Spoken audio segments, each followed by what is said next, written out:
It is Thursday, November the 3rd, and this is the Greenbrier Valley Church of the Nazarene with your daily devotion. Hello and welcome.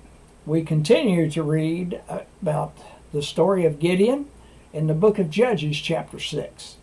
Today we are reading verses 30 through 40. Here's the word of the Lord.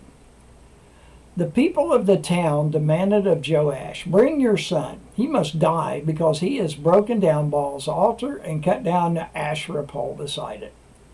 Joash replied to the hostile crowd around him, "Are you going to plead Baal's case? Are you trying to save him? Whoever fights for him will be put to death by morning. If Baal really is a god, he can defend himself when someone breaks down his altar."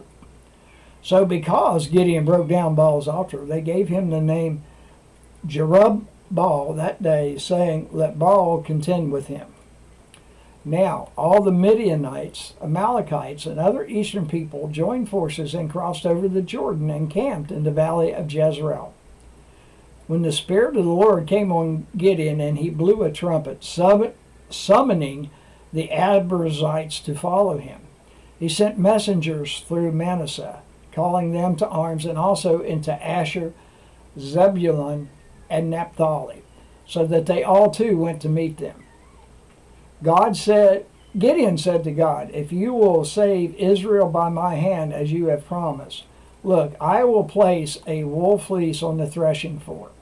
If there is dew only on the fleece and all the ground is dry, then I will know that you will save Israel by my hand, as you said." And that is what happened. Gideon rose early the next day. He squeezed the fleece and wrung out the dew, a bowl full of water. Then Gideon said to God, "Do not be angry with me. Let me make just one more request. Allow me one more test with the fleece, but this time make the fleece dry and let the ground be covered with dew." That night God did so. Only the fleece was dry. All the ground was covered with dew. And that is the word of the Lord. The article today is titled "Clothed with the Spirit," and it's written by Krista Kolsterman. The enemies of Israel band together, creating a threatening force. God's response is to clothe Gideon with the Spirit of the Lord. God will make good on the promise to be with Gideon, making him a mighty warrior. The coming of the Lord's Spirit upon Gideon doesn't override his consciousness. The Spirit's power doesn't banish Gideon's hesitation, making him consistently obedient, or even reassure him beyond doubt. The Spirit doesn't make Gideon any less Gideon. See how he is timid and in need of reassurance before, and how he is tentative and in need of signs afterward. The Spirit is with him, but he needs a wet wool fleece in the morning as proof.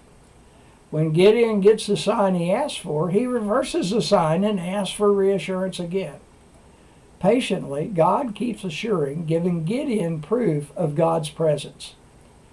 The Spirit doesn't override Gideon, but empowers him to act. Still, Gideon must act in trust. With the fleece signs added to the Spirit coming up on him, Gideon is ready for battle, that God might make him a mighty warrior. The Spirit of the God certainly empowers us, but still we must choose to proceed with obedient trust. The hymn today is "Breathe on Me, Breath of God" by Edwin Hatch. Breathe on me, breath of God, until my heart is pure, until with thee I will one will to do and to endure. And from the book of 1 John, chapter 4, verses 13. This is how we know that we live in him and he in us. He has given us of his Spirit.